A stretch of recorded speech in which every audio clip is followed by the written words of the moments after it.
My God, I am so confused right now. So confused. What exactly is going on here? Hi, and welcome back. Jin here. So we're continuing chapter 16 with the Love Queen Stories, and hopefully we'll find out what happened to Gavin this time. So let's go. Early the following morning, Loveland TV programming department. This show tries to lead the audience on a journey through the unique perspective of each child. Every child with autism has their own little world in a vast universe. That's what we believe. June. Yes? I remembered when I worked with your father 20 years ago. That brought a smile to my face. I believe my father would love this approach. I'm sure of that. Now go surpass his expectations. We're slotting it in on the schedule now. Wonderful. I will, and thank you. I left the building and hailed a cab. LFG, please. I did it. Just one last thing left now. So that's all. Is there anything you'd like to know? I was in Victor's office, recounting how I dealt with the crisis. He stared quietly at me. It was rather unnerving, especially since he could always find something to nitpick even when no one else had a problem. No. Huh? I have nothing more to say. You did well this time. Oh my God, a compliment? Really? I wasn't used to him praising me, and he actually made me uncomfortable. I somehow felt he hadn't finished yet. But? It's always about... I knew it. Here it comes. I braced myself. The call you made. You didn't really mean to call me, did you? Oh my God, is he offended? No, I planned to handle it myself, then call you back to discuss funding. I knew the suspension was just standard operating procedure, so you wouldn't help me anyway. I dialed you by accident because I was flustered. Victor's expression became grimmer and grimmer. What's wrong? So you think I'm that cold-hearted? Well, that's how you've been coming across. No, not like that. Well, it's just, you never cared about us small fish, always treating people like fools.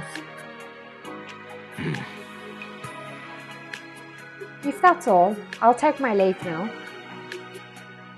Feeling a little out of line, I tried to slip out of the office.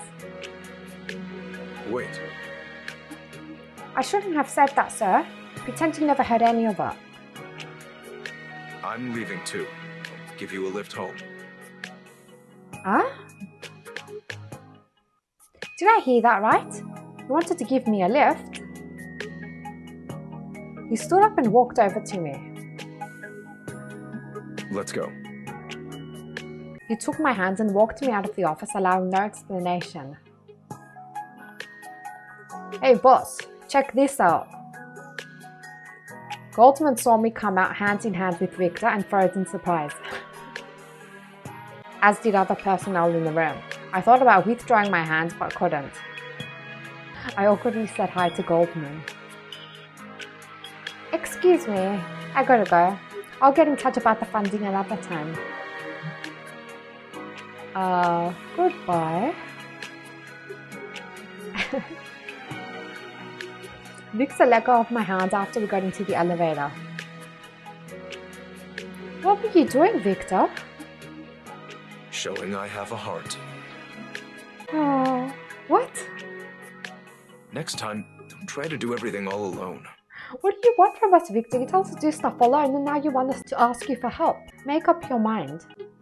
When have I ever not helped you out? Well, begrudgingly you do, but still. Well, when you put it that way. But you do always treat me like I'm a fool. Aren't you, though? Yeah, true. Of course not. He laughed, but more so at the hilarity of my denial. I turned away from him with a huff. Maybe I'm the fool. No. Huh? What was that? Nothing. Let's go. Victor got off at the lobby. I followed in a rush. Did you just say you're a fool? Nope, I didn't say a thing. Dang, we should have caught that on tape. But I heard you. You said you're a fool. You heard wrong. Victor seemed in a particularly good mood today. And that was making me giddy as well. Yes, Lucian. So, when will the show air? How do you know the show's been approved by standards and practices? Even if I didn't, I can tell by your tone that it's a go. Correct. It debuts this Saturday, so you better tune in. How about watching it in the orphanage with the kids? Oh? What? I'd be uncomfortable watching it with them. Uncomfortable? It's my perspective of their lives. You might not match their own views. You're worried about that now, this close to the airing? I'd feel humiliated if it turned out that way. So, you don't want to know how they feel about the episode? Well, I actually do. Don't you want to see how they react to it? I do. Who knows? Maybe some of them will get a kick out of it. I'll let you know whether those kids like the show. I can tell that they really trust you. Well, they're not afraid to share their thoughts with me. And anybody who knows you knows they're in good hands with you. You certainly always seem to come through for me. There's plenty I can't do, trust me. But if it's something I want to do, I will find a way to make it happen. You sound so determined. So, are you ready then? For what? For Saturday. I'll see you Saturday. Right, let's continue. Let's try to finish chapter 6 here.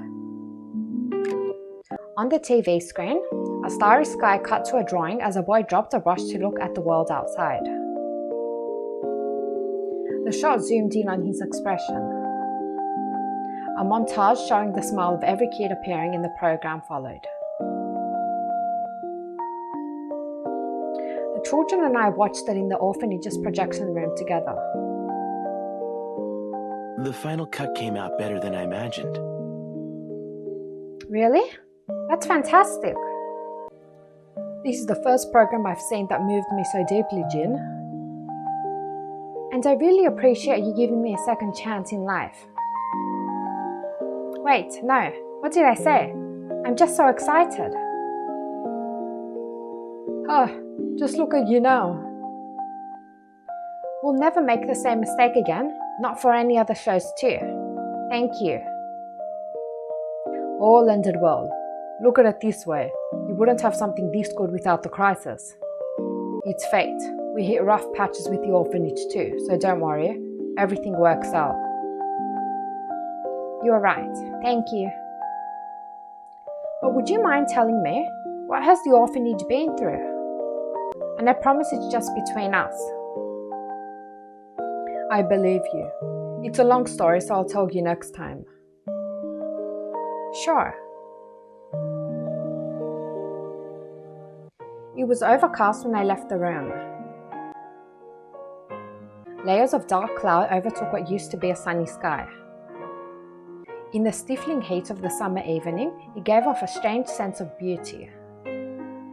This is rather peculiar. Maybe a thunderstorm's coming. Lucian stopped in his tracks. A hurricane? But he wasn't in the forecast. No sooner did he finish, a gale whipped through that uprooted loose vines and debris. How did we get here? We were at the abandoned building Lucian brought me to before. I moved closer to Lucian out of trepidation. Oh, we must have wandered here unwittingly. Suspicious. My heart was pumping faster and faster. I have a bad feeling about this. Lucian got in front of me to block the howling wind. Because the wind's really kicking up? I smelt a rusty iron in the air, and Lucian's voice sounded further away. It felt like something pricked my heart. The rising pain was making me lose consciousness. I put my hands up to shield my eyes and got out from behind Lucian. Another gale swept by as I spotted a dark silhouette before me. Oh, is that Gavin? What's going on? The bloody scent recalled the nightmare I buried deep inside me. Gavin stood in front of the old building, not speaking a word. It is Gavin. Gavin! I shouted his name as loud as I could, but he was lost in the wind. Lucian grabbed hold of me. Stay back. He's dangerous. The wind soared and shoved the clouds about as the sky turned deathly dark and roared with thunder. The lightning outlined Gavin's face, revealing a threatening and unfamiliar expression. A flurry of wind and lightning rushed toward us. I instinctively moved back, but Lucian held me still. An invisible barrier spread before me, dissipating the incoming storm. Lucian? What did you do? Is Lucian an evolver too? That took too long to work out. Lucian kept his eyes fixed on Gavin and even smiled. Don't let go of my hand. Gavin looked at me and raised his gun. What is going on? Oh my god, is he trying to shoot us or Lucian? Get out of here. No. Gavin would never hurt me.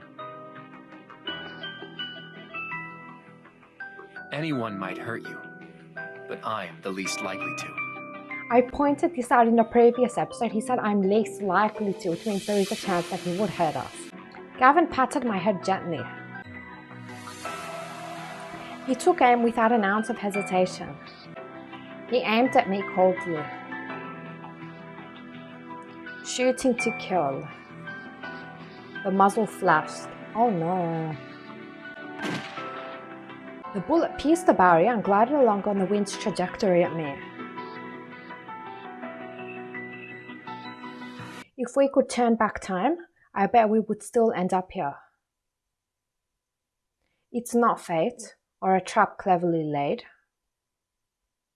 It's because I am me and you are you. We'd make the same decisions and embark on the same paths to the same end. The gale ripped a corner off the cruel truth. The past me died in that moment.